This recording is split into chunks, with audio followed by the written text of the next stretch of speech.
Hi, Don Anderson from the Strat Chat. It's been a while since I've been on here.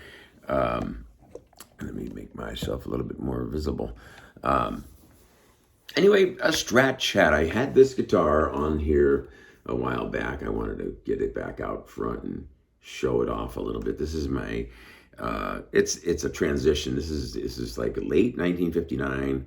1960. The neck says 1960. The body is 59. That's how this one was dated. I've had this for about 40, 35, 36 years, something like that. Just a beautiful guitar. Once again, this is a two-color sunburst, which was predominant in the mid-later 50s for Fender with a white. See how this is not quite white. It had a white pickguard on against this in the 50s. And it had a maple neck. In other words, the maple fingerboard looked that color. You know, it was like the frets are on this side.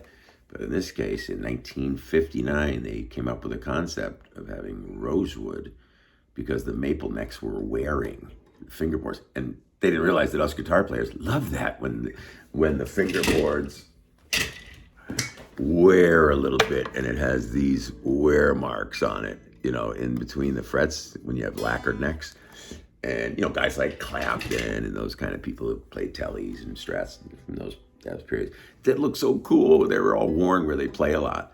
And Fender said, oh, we can't have that. So let's put these rosewood with no finish. This is just rosewood with, again, naked wood. So it doesn't wear. You don't see any wear. It does wear, but it takes much longer and then you don't see it.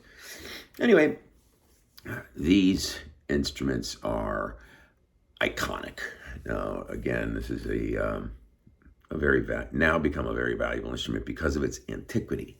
The fact that this is a 75, almost 80-year-old instrument that is still relatively state-of-the-art. I mean, this thing still...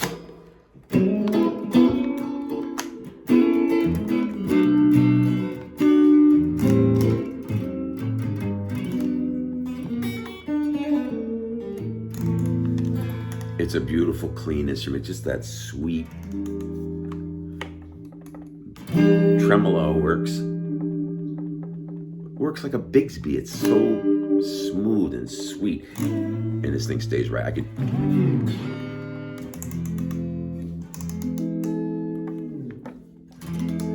just doesn't go out of tune.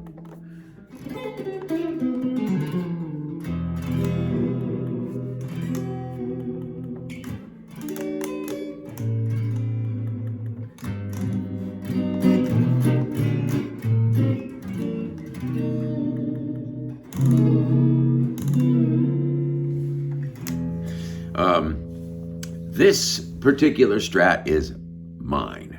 And when I bought this thing, you know, I wasn't into, like, do you know how much the original screws are for these bridges? Well, those are worth about $15 each if you can find them. If you can find an original set of nickels, you know, original.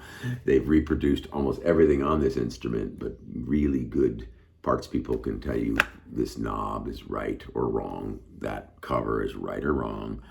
They'll have a doozy with this one because only I know the secrets of this instrument. But not very deep. I put obviously a different pickup in here. This is an old one, and I hate to do that. It doesn't sound, because I have 4 other guitars with that pickup on it, and none of them sound like this one. So it's either old pickups or this amazing instrument.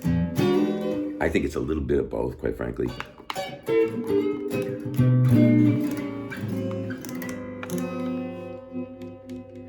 And when you play this guitar, and players know what I mean, as soon as I grab it, maybe it wouldn't be for everybody, but for me, as soon as I picked this thing up years ago, I was just a kid, you know. But I played well enough to know right away that, holy shit, this thing is special. Something about the wood together, the neck and the thing old, and everything's working together. I don't know if there's some of that stuff. I'm not a real proponent of high-end woods for tone on electric guitars. I know that sounds silly, but I've seen guys do it with metal guitars and weird woods, and they put pickups in to show people it's the pickups, man. It's the pickups and your fingers where the tone is 80%, and then there's a little bit of the wood stuff that starts kicking in. And I'm just throwing out theories because I have played new instruments that sound amazing. But like I said earlier, this is one of them, and it ain't a new guitar. This is an old one, but this thing just is a perfect example of one of those ones that when you play it, it feels like you're putting somebody's old leather coat on. Like, holy Moses, it's like the way it wraps around your arm and just feels just right. Holy mac. That's the way these guitars feel.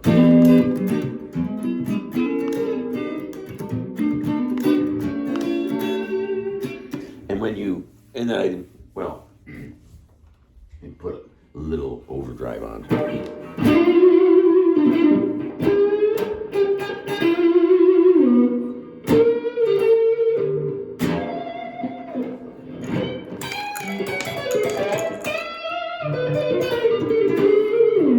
I haven't yet, since I started showing this, I haven't taken it out of that position, just this pickup. And you heard the repercussions, listen. Single coil pickups, depending on what's in the room, what I'm facing or against. You will get noise, better known as hum, and of course, a humbucking pickup, which this is. Listen. Noise. No noise, noise. That's just the humbucking, using a second coil.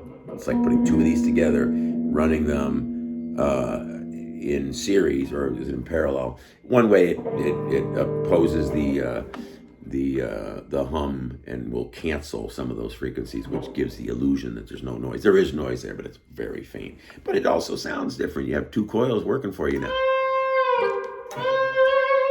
Much fatter, much wider, but this instrument never loses its magic. It's that tone is.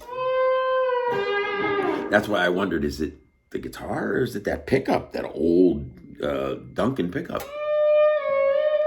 Because that pickup is 30 years old, easy. Maybe even older. I'm trying to remember the date I did that.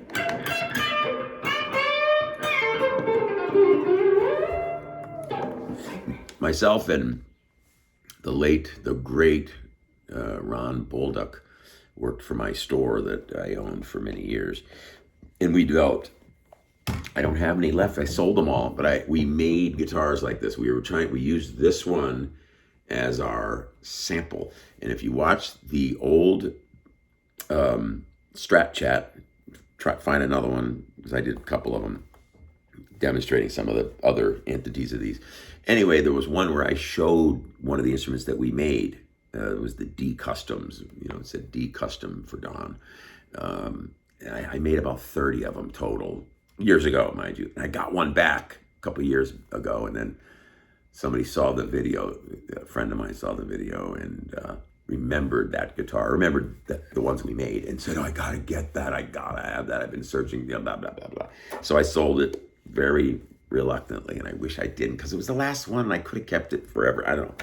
Anyway, it's exactly like this. We did vintage Duncans, and we put a here's the magic that on that other video. You'll go humbucker, but master volume, master tone. This tone is now a volume for this coil. So if I'm in the treble position playing a humbucker, if I want more of that single coil sound here, I just back it up, back the coil off.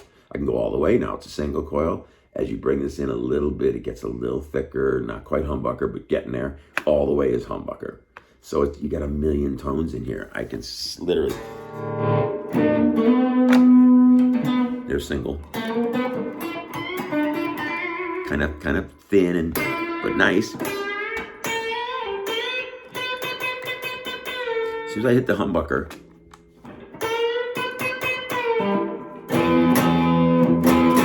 much fatter. Single.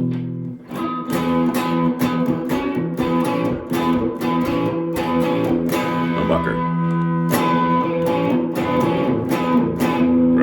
Almost less poly, it comes in. So you don't need all of that. You can pull off a little bit. Right there. There, you can feel that about halfway single coil. Now it's a little thinner. Still has some of that personality.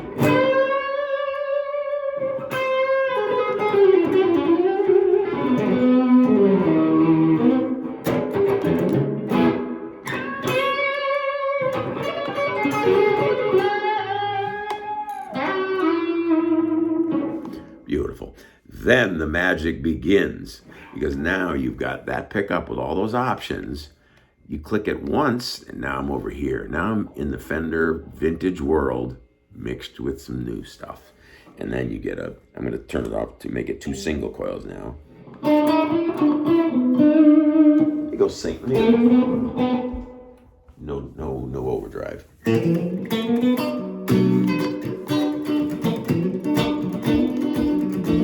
That's 2 single coil Strat pickups, normal treble position and middle position.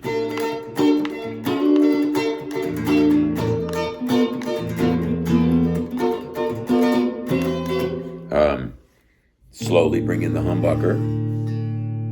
Just hear it. Just fills in a little bit of that low mid, widens the low mid. So same tone, because I'm still using that middle Fender. My fingers feel thicker. Then when you put a little gain on that guy,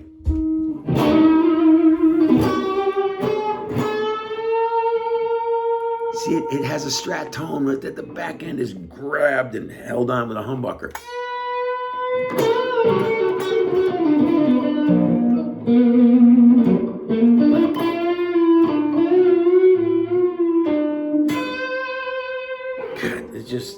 The guitar just jumps. Your finger's not even there yet, and the note's already playing. It's one of those Strats. I hate to keep saying it, and I'd love you all to be able to try this thing. And I do bring it to work every now and again. I am currently employed at it doesn't say it on the front, Guitar Center. So occasionally I bring this in to show guys and trying a new amp that came in.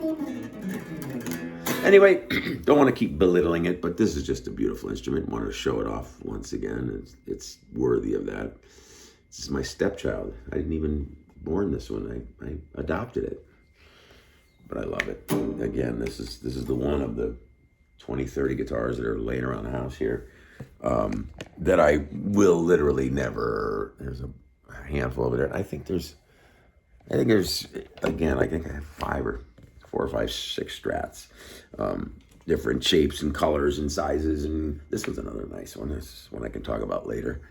Anyway, that's what I'm going to end it on this one, because this is I'm going to call it a 1960, even though the body is 59, the neck is 60, but it was constructed late in the year, I think is what it was. And they call these transition models 50s, 60s.